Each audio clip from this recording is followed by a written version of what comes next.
نہیں بلکہ جسم میں جان نہیں. لگاتے ہیں نعرہ یہ ایمان والے، لگاتے ہیں نعرہ یہ ایمان والے، بولو محمد ہمارے بڑی شان والے، محمد ہمارے بڑی شان والے. کیا شان ہے میرے آقا کی، بولو سبحان اللہ. اعلیٰ حضرت فرماتے ہیں زمین و زمان تمہارے لیے، مکین و مکان تمہارے لیے، چنین و چنا تمہارے لیے، بنے دو جہاں تمہارے لیے، دہن میں زبا تمہارے لیے، بدن میں ہے جاں تمہارے لیے، ہم آئے یہاں تمہارے لیے، اٹھے بھی وہاں تمہارے لیے، تمہاری چمک تمہاری دھمک تمہاری جھلک تمہاری مہک، زمین و فلک سمک و سمک میں سکہ نشان تمہارے لیے. کون دیتا ہے دینے کو منہ چاہیے، بولو دینے والا ہے سچا ہمارا نبی محمد ہمارے بڑی شان والے. میں عرض کر رہا تھا کہ یہ تو وہ دور تھا نا کہ جس میں انٹلیکچوئلز تھے، فصحا تھے، ان کا مقابلہ نبی پاک نے جب گفتگو کی تو ان کے پاس کوئی جواب نہیں تھا. مگر میرے آقا کا دور وہاں ختم تو نہیں ہو گیا نا، لا نبی بعدی، میرے آقا کے بعد تو کسی نبی نے نہیں آنا. اب میرے آقا کا دور صبح قیامت تک ہے. تو ہو سکتا ہے آج کا یہ ماڈرن دور کوئی ماڈرن نوجوان آ کر کہے، سائنسدان آ کر کہے کہ جناب اب تو سائنس نے اتنی ترقی کر لی، تمہارے نبی تو اونٹوں اور گھوڑوں پر سفر کرتے تھے، آج ہم جناب چاند پر پہنچ گئے، مریخ پر پہنچ گئے، بڑا راکٹوں کا زمانہ آ گیا ہے، سپر سونک ایئر کرافٹ بن رہے ہیں، آواز کی رفتار سے زیادہ تیز طیارے بن گئے. بتاؤ کیا اسلام میں تمہارے نبی کے پاس کوئی ایسا معجزہ ہے جو آج کی سائنس کو جواب دے سکے؟ اللہ اکبر. سنو تو صحیح، ہزاروں سال کا سفر کر کے میرے آقا آتے ہیں اور کنڈی ابھی ہل رہی ہے.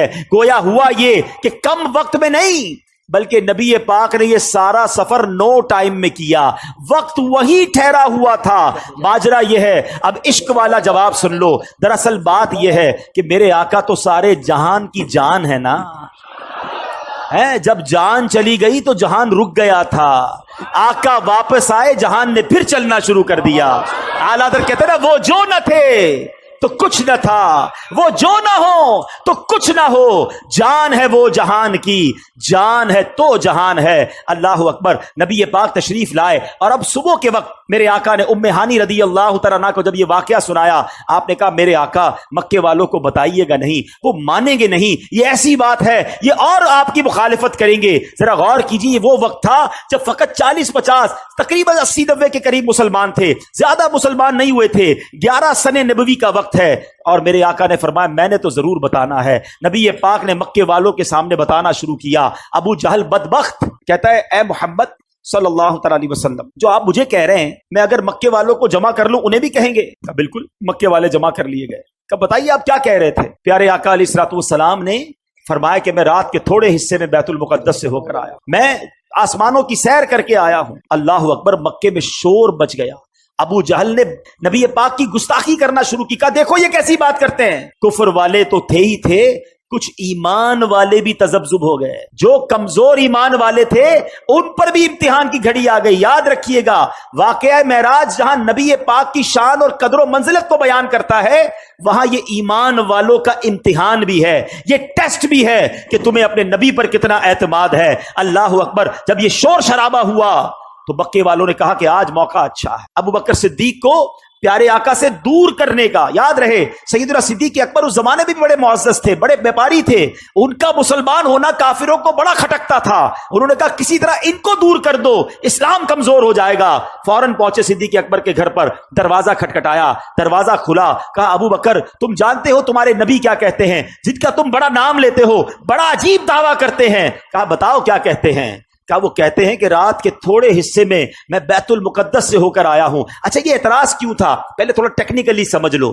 بیت المقدس جو ہے وہ 1 مہینے کا راستہ تھا. اونٹ پہ جائیں، گھوڑے پہ جائیں تو مکے سے بیت المقدس 1 مہینے کا راستہ، واپس آئیں پھر 1 مہینے کا راستہ، 2 مہینے کا سفر۔ نبی پاک کا کلیم یہ تھا کہ میں رات عشاء بھی یہیں پڑھی ہے، فجر بھی یہیں پڑھی ہے، اور تھوڑی دیر میں ہو کر آ گیا ہوں۔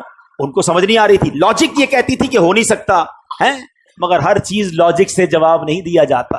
صدیق اکبر نے یہ ہمیں سکھا دیا ہے۔ وہ دروازے پر گئے، کہا ابو بکر تم جانتے ہو تمہارے نبی کیا کہتے ہیں؟ کیا کہتے ہیں؟ کہتے رات کے تھوڑے حصے میں بیت المقدس سے ہو کر آ گیا ہوں۔ کہا واقعی میرے آقا کہتے ہیں؟ ہو سکتا ہے سوال کرنے والے نے سوچا ہو کہ اب تذبذب آ رہا ہے، ہیزیٹیشن آ رہی۔ کہا ہاں تمہارے نبی یہی کہتے ہیں۔ کہا اگر میرے آقا فرماتے ہیں تو حق فرماتے ہیں، سچ فرماتے ہیں۔ کہا اے ابو بکر تم تو بڑے ہوشیار، بڑے عقل مند، تم کیسے یقین سے کہہ سکتے ہو یہ سچ ہے؟ کیا کمال کا جواب دیا۔ فرماتے میں تو اس سے بڑی خبروں کی تصدیق کرتا ہوں۔ جب نبی پاک مجھے آسمان کی خبر دیتے ہیں کہ جبریل آتے ہیں، قرآن لاتے ہیں، وحی نازل ہوتی ہے، نہ جبریل کو دیکھا نہ قرآن نازل ہوتے دیکھا، میں نبی پاک کی جب ان باتوں کو مانتا ہوں تو میں اس کو بھی مانتا ہوں۔ اب ذرا جو میں بات سمجھانا چاہ رہا ہوں عقیدے کی، ٹھیک ہے، ہر 27 رجب کو یہ معاملہ ہوتا ہے۔ ہاں اس دن سے لے کر آج تک ہو رہا ہے کہ اس دن کچھ لوگ کہتے ہیں یہ کیسے ممکن ہے، یہ اتنی دیر میں اتنا بڑا سفر کیسے ہو گیا، اور کچھ دیوانے ہیں جو کہتے ہیں شاہ دولہ بنا آج کی رات ہے۔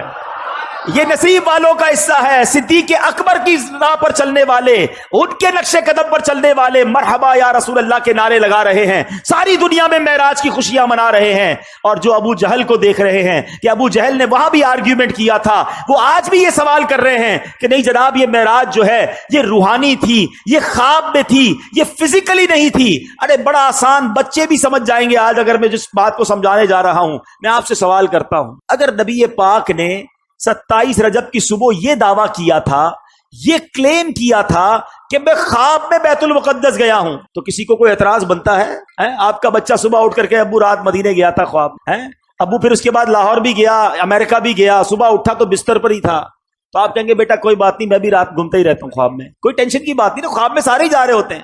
یعنی کمال یہ ہے کہ ابو جہل اور مکے والوں کا یہ اعتراض کرنا اور یہ جھگڑا کرنا اور حضرت ابو بکر صدیق کے دروازے تک جانا، یہ اس بات کی دلیل ہے کہ نبی پاک نے اس صبح یہی کہا تھا کہ میں فزیکلی بنفس نفیس جسم و روح کے ساتھ اس سفر پر گیا تھا۔ عقل مندوں کے لیے اشارہ کافی ہے۔ تو بہرحال میرے میٹھے اسلامی بھائیوں، یہ سفر کمپلیٹ ہوا، مگر اس سفر میں ایک اور بڑا کمال کا کام ہوا۔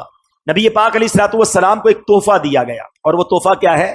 نماز کا تحفہ دیا گیا۔ اچھا نماز کی اہمیت کو سمجھو، اور احکام جو ہے نا شریعت کے، وہ زمین پر جبریل امین لے کر آئے، حج، روزہ، زکوٰۃ، بہت سارے احکام وہ آسمان سے جبریل امین آتے تھے، مگر نماز کی اہمیت سمجھو کہ نبی پاک کو عرش پر اور اس کے بھی آگے بلا کر یہ تحفہ دیا گیا۔ یہ تحفہ وہاں دیا گیا تاکہ اندازہ ہو کہ اس کی اہمیت کیا ہے۔ مگر جب میرے آقا واپس آ رہے ہیں تو حضرت موسیٰ علیہ الصلوۃ والسلام سے ملاقات ہو کہ اے محمد صلی اللہ علیہ وسلم، رب کی بارگاہ سے کیا لائے ہو؟ پیارے آقا فرماتے ہیں کہ مجھے 50 نمازیں میری امت پر فرض کی گئی۔ حضرت موسیٰ کہتے ہیں اے محمد صلی اللہ علیہ وسلم اب واپس جائیے، کم کروا کر لائیے، میں نے بنی اسرائیل میری قوم کو دیکھ لیا ہے، یہ 50 نہیں پڑھ سکیں گے۔ نبی پاک پھر جاتے ہیں، واپس آتے ہیں 45 ہو جاتے، بتائیے 45 ہو گئی؟ کہا نہیں اور جائیے، یہ زیادہ ہے، کم کروائیے۔ پھر جاتے ہیں 40 ہو جاتے، پھر جاتے ہیں 30، 35، 30، آپ عرض کرتے رہے، پیارے آقا جاتے رہے۔ یہ تھوڑا سا رک جاتا ہوں، ایک اور بات اس میں سیکھنے والی ہے کہ نبی پاک کی رسائی کیسی تھی، جب چاہتے چلے جاتے تھے۔ یہ ایک بار جانا نہیں ہوا، کسرے دنا تک کس کی رسائی، جاتے یہ ہیں، آتے یہ ہیں، پھر جاتے یہ ہیں، آتے یہ کیسا کنیکشن تھا، یہ کیسی اجازت تھی۔ اچھا ایک اور عشق والی بات علماء کہتے ہیں کہ حضرت موسیٰ نے ہمارا تو بھلا کیا ہی کیا، اپنا بھی ایک بھلا کیا تھا۔ کوہ طور پر دیکھنا چاہتے تھے نا، نہیں دیکھ پائے نا۔ آج بھی کچھ عشاق پتہ ہے جو مدینے سے آتا ہے نا، اس کی آنکھوں کا دیدار کرتے ہیں کہ ہم نے مدینہ نہیں دیکھا، ان آنکھوں نے مدینہ دیکھا ہے، ان آنکھوں کو چوم لوں۔ حضرت موسیٰ پیارے آقا کی ان آنکھوں کو دیکھنا چاہ رہے ہیں۔ حضور ذرا پھر دیکھ کر آئیے، میں پھر آنکھیں دیکھ لوں، آپ پھر اللہ کی بارگاہ میں جائیے، میں پھر آپ کی آنکھیں دیکھوں۔ بار بار نبی پاک جا رہے ہیں، آخر 5 ہو گئیں۔ حضرت موسیٰ نے تو وہاں بھی کہا تھا حضور اس کو بھی کم کروا کے لائیے۔ نبی پاک فرماتے ہیں مجھے حیا آتی ہے اللہ کی بارگاہ سے، مگر وہاں سے ارشاد کیا ہوا؟ حدیث پاک ہے کہ جب 50 سے 5 کر دی گئیں تو آواز دی گئی اے محبوب ہماری بات نہیں بدلتی، آپ علیہ الصلوۃ والسلام کے لیے ان 5 کے بدلے میں 50 کا ثواب ہے۔ اے مسلمانوں یہ تحفہ معراج کی رات ملا. آج سب نیت کر لیں کہ آج کے بعد ہماری کوئی نماز قضا نہیں ہوگی انشاءاللہ.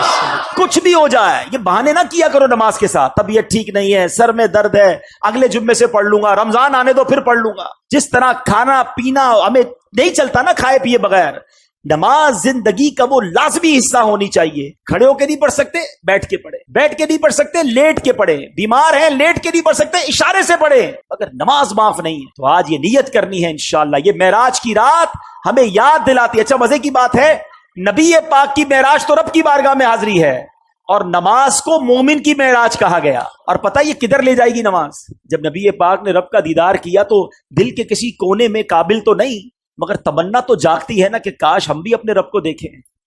جس خالق نے بنایا, جس خالق کی کائنات ایسی ہے, میرا وہ خالق کیسا ہوگا. تو اب سنو, احادیث میں یہ مضمون ملتا ہے کہ جو نمازی ہوگا اس کو بروز قیامت اللہ کا دیدار کروایا جائے گا. تو اللہ کا دیدار کرنا ہے نا تو پھر نماز پڑھنی انشاءاللہ. اب نماز قضا نہیں ہوگی انشاءاللہ. ایک اور عقیدے کی بات, عشق کی بات ہے. لوگ کہتے ہیں دنیا سے پردہ فرمانے کے بعد کوئی مدد نہیں کر سکتا. نمازیں وہ 5 پڑھتے ہیں, ہاں بھائی 50 نہیں پڑھتے. یہ مدد کس نے کی تھی, یہ مشورہ کس نے دیا تھا؟ حضرت موسیٰ علیہ الصلوۃ والسلام نے. وہ تو پردہ فرما چکے تھے. تو اگر مدد مانگنا غیر اللہ سے اور وہ بھی دنیا سے چلا گیا غلط ہے تو پھر ان لوگوں کو تو 50 پڑھنی چاہیے. ہم تو مانتے ہیں بھائی کہ اللہ والے دنیا سے جانے کے بعد بھی مدد فرماتے ہیں. تو اب یہ سمجھنے والی بات ہے کہ یہ احادیث میں ہے. اللہ کے حبیب فرما رہے کہ مجھے حضرت موسیٰ نے کہا کہ جائیے واپس عرض کیجئے. تو اس کا مطلب یہ ہوا کہ اللہ کے نیک بندے اور انبیاء تو سبحان اللہ, انبیاء صحابہ اولیاء اللہ کے کرم سے یہ دنیا سے پردہ فرمانے کے بعد بھی مدد کرتے ہیں. یہ یقیناً ہمارا عقیدہ ہے کہ جتنے یہ جو بزرگان دین ہیں یہ مرنے کے بعد جو بھی ہیلپ کرتے ہیں یہ اللہ کی عطا سے کرتے ہیں. یہ ہمیشہ یاد رکھیے, بِإِذْنِ اللہ, اللہ انہیں یہ پاور دیتا ہے اور وہ رب کی عطا سے کسی کی مدد کرتے ہیں.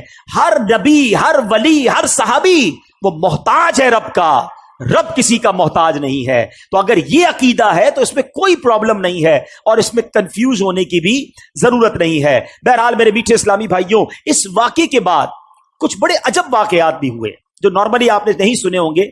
کہ ایک سفر معراج کے بعد نبی پاک علیہ الصلوۃ والسلام گھر آئے. گھر سے باہر جب آئے تو ایک کنیز کو دیکھا جو رو رہی تھی, بیچاری کمزور سی کنیز تھی, اور اس کے ہاتھ میں ایک آٹے کا تھیلا تھا. نبی پاک نے فرمایا کیوں رو رہی ہو؟ کہتی حضور میں فلاں غیر مسلم کی کنیز ہوں, میرے مالک نے مجھے چکی میں آٹا پسوانے کے لیے بھیجا, میں بیمار ہوں, چل بھی نہیں پاتی ہوں, اب مجھے دیر ہو گئی ہے, مجھے ڈر ہے کہ اب میں یہ آٹا لے کر لیٹ پہنچوں گی نا تو مجھے بہت ڈانٹے گا, مجھے سزا دے گا. بیچاری چل بھی نہیں پا رہی تھی. اللہ کے حبیب, رب کے حبیب ابھی ابھی معراج سے آئے ہیں, اتنا بڑا شرف پا کر آئے ہیں, مگر نبی پاک نے فرمایا اچھا چلو میں تمہارے ساتھ چلتا ہوں, تمہارے مالک کے پاس تمہاری سفارش کر دوں. نبی پاک نے اس کنیز کا آٹے کا تھیلا اٹھا لیا. تھوڑی دیر رکتا ہوں, مجھے اور آپ کو کوئی بڑا مقام مل جائے تو اب غریب تو گئے نا, ان سے ملنے کی کیا ضرورت ہے بھائی, میرے تو تعلقات کدھر ہیں, میں تو فلاں پروگرام میں جاتا ہوں, مجھے تو ادھر بٹھایا جاتا ہے, میرا تعلق بڑے لوگوں سے, اب پرانے دوست غریب رشتہ دار ان کا کیا کرنا ہے.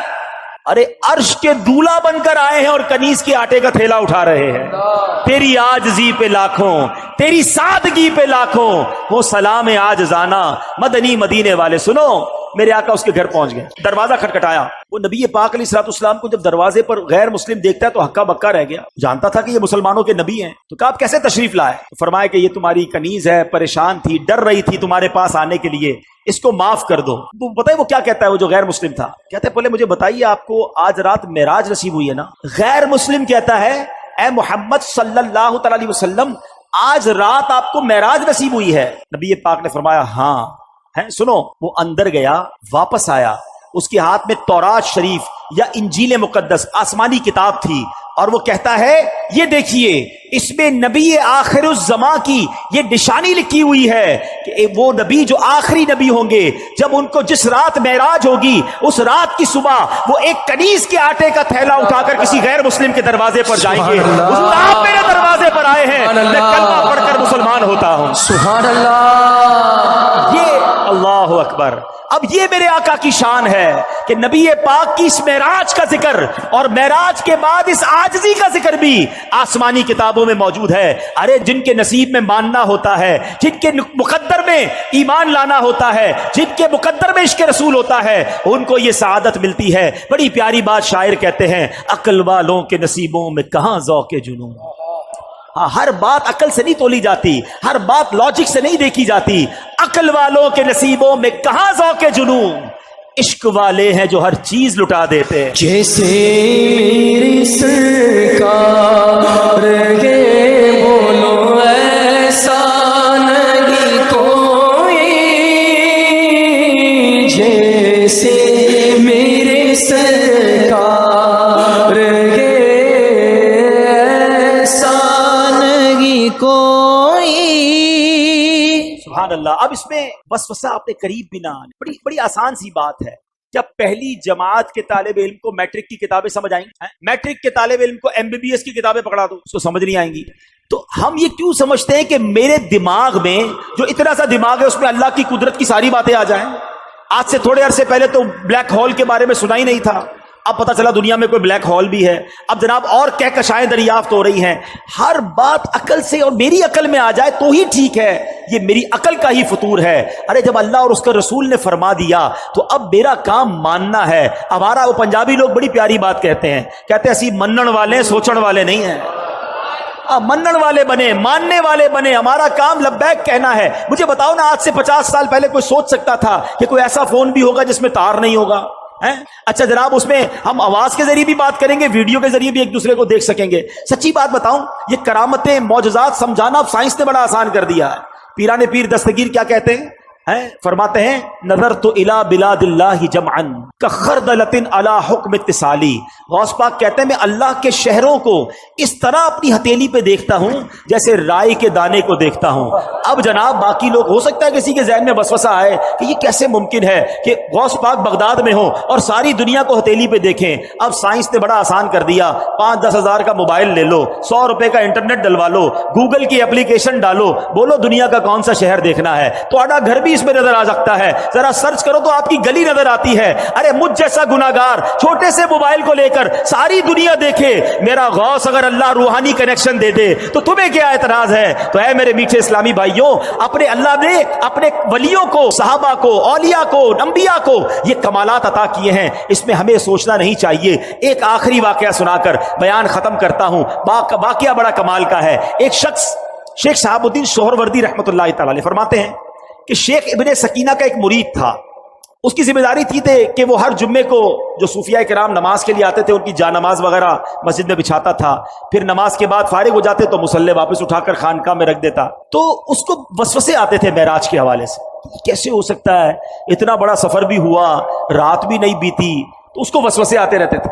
وہ جا نماز لے کے، جمعے کا دن تھا، وہ نکلا اپنے گھر سے. کافی ٹائم ہے، راستے میں دریا دجلہ آیا تو اس نے ماں کا تھوڑی دیر میں نہا لیتا ہوں. اس نے جا نماز وغیرہ رکھی، کچھ کپڑے وپڑے اتارے اور دریا میں لگایا غوطہ. جیسے ہی غوطہ لگایا تھوڑی دیر بعد ڈبکی لے کے باہر نکلا تو سارا منظر ہی چینج. کپڑے بھی نہیں، مسلے بھی نہیں، بالکل نیا کنارہ. بڑی مشکل سے جسم ڈھانپتا ڈھونپتا باہر نکلا. معلوم کیا میں کدھر ہوں؟ تو کہا یہ تو مصر ہے. ڈبکی لگائی بغداد میں اور نکلا مصر میں. اب اس کو اندازہ، اچھا اس زمانے میں تو کوئی ٹیلی فون نہیں تھا کہ گھر والوں کو بتاتا میں ادھر آ گیا ہوں، یا کوئی فیکس کر دیتا. کہا اب تو لگتا ہے زندگی ادھر ہی گزرے گی. وہ گیا کسی سونار کے پاس، سونار سے کام وام سیکھا، نوکری کرنا شروع کی. اور وہاں اس سونار نے جب اس کا کام اچھا دیکھا، کچھ عرصے بعد اپنی بیٹی سے اس کی شادی کر دی. 7 سال یہ بندہ ادھر ہی رہا. 7 سال کے اندر اس کے 3 بچے بھی پیدا ہو گئے. اس کے بعد پھر کسی وقت وہاں نہانے آیا. اب اس نے جو ڈبکی لگائی تو نکلا دریائے دجلہ میں. وہ جا نمازیں بھی پڑھی ہیں، وہ کپڑے بھی پڑے ہیں. حیران، کپڑے پہنے، جا نمازیں اٹھائیں. وہاں پہنچا تو وہی جمعے کا دن ہے. جا نمازیں بچھائیں، لوگوں نے جمعہ پڑھا. اس کے بعد پیر صاحب کے پاس آیا اور پیر صاحب کو کہا کہ پیر صاحب ایسا ایسا واقعہ ہوا ہے، آج ہی کے دن میں 7 سال گزار کر آ گیا ہوں. پیر صاحب نے کہا کوئی وسوسہ تو نہیں آتا تھا تمہیں؟ کہا ایک وسوسہ آتا تھا. کیا آتا تھا؟ کہا میں سوچتا رہتا تھا کہ یہ معراج کا جو سفر ہے، یہ اتنا بڑا سفر ہوا اور وقت کیسے نہیں گزرا. پیر صاحب کہتے ہیں اللہ نے تجھے وہ سب کچھ دکھا دیا ہے. جا کے اپنے بچوں کو لے کر آ مصر سے. اب یہ اللہ والوں کی باتیں ہیں.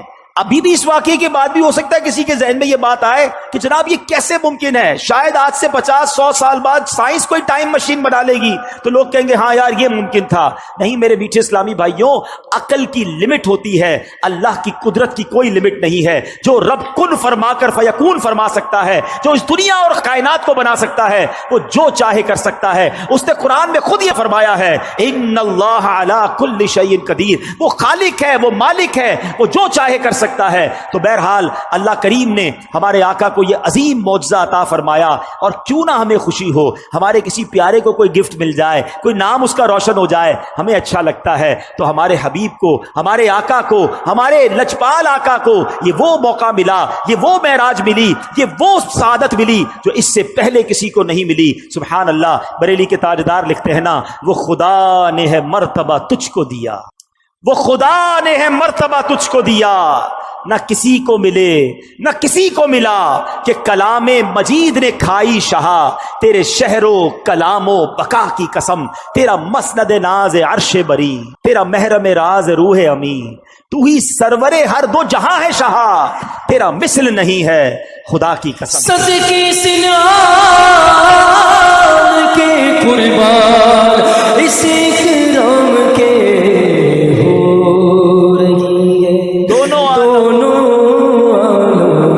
میں تمہاری واہ واہ ہو رہی ہے، دونوں عالم میں تمہاری واہ واہ۔ اچھا، اب نبی پاک کے اس معجزے میں دو کمالات ہیں۔ کمالات تو بہت سارے ہیں، ایک تو یہ کہ پیارے آقا نے یہ لانگ ٹریول کیا اور ٹائم نہیں لگا، ایک یہ کمال ہو گیا، یعنی ٹائم رک گیا۔ دوسرا کمال یہ ہوا کہ نبی پاک نے فیوچر میں ٹریول کر لیا۔ یہ جو نبی پاک نے جنت دیکھی، جہنم کے طبقات دیکھے، یہ سب ہونا ہے، یہ ہوا نہیں ہے۔ قیامت ہوگی، نبی پاک ہی جنت کا دروازہ کھولیں گے، پھر لوگ جنت میں جائیں گے اور جہنم میں جائیں گے جب حساب کتاب ہو جائے گا۔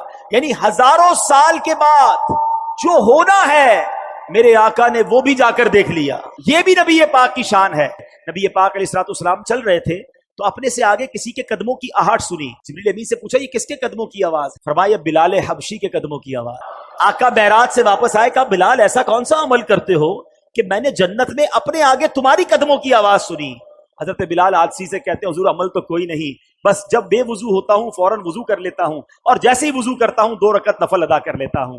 تو تحیت الوضو یہ وہ عمل ہے، اور با وضو رہنا وہ عمل ہے کہ نبی پاک نے حضرت بلال کی قدموں کی آواز جنت میں سنی۔ میرے آقا نے جنت کے ایک دروازے پر لکھا ہوا دیکھا کہ صدقے کا ثواب 10 گنا ہے اور قرضے کا ثواب 18 گنا ہے۔ یہاں یہ بات بھی سمجھنی ہے، علماء فرماتے ہیں کہ صدقہ جو ہے نا، یعنی مدد، یہ ہر بندہ مانگ رہا ہوتا ہے، بعض اوقات ضرورت مند نہیں ہوتا پھر بھی مانگ رہا ہوتا ہے، مگر نارملی قرضہ وہ مانگتا ہے جو ضرورت مند ہو اور اسے لوٹانا بھی ہو۔ تو یہاں میں ایک مشورہ دوں گا، تو آپ نے کیا کرنا ہے کہ آپ نے اپنے بجٹ کا، اپنے مال کا ایک حصہ ایسا رکھیں جو آپ قرضہ دیا کریں۔ آپ قرضے کا سسٹم بنائیں۔ آپ کی فیکٹری ہے، دکان ہے، مشورہ دیتا ہوں، خاص طور پہ جو آپ کے جاب کرتے ہیں، انہوں نے کہاں جانا ہے؟ ان کو قرضہ دیں، ہر مہینے ان سے آپ کاٹتے رہیں۔ لیکن کیا ہوگا، اس کی فضیلت سنیے، حدیث پاک میں ہے، اس کا مضمون ہے کہ اگر کوئی بندہ کسی کو قرضہ دے، مثال کے طور پہ آپ نے کسی کو 50,000 روپے، لاکھ روپے قرضہ دیا 1 مہینے کے لیے، تو حدیث پاک کے مضمون کے مطابق اسے روزانہ 1 لاکھ صدقہ کرنے کا ثواب ملے گا۔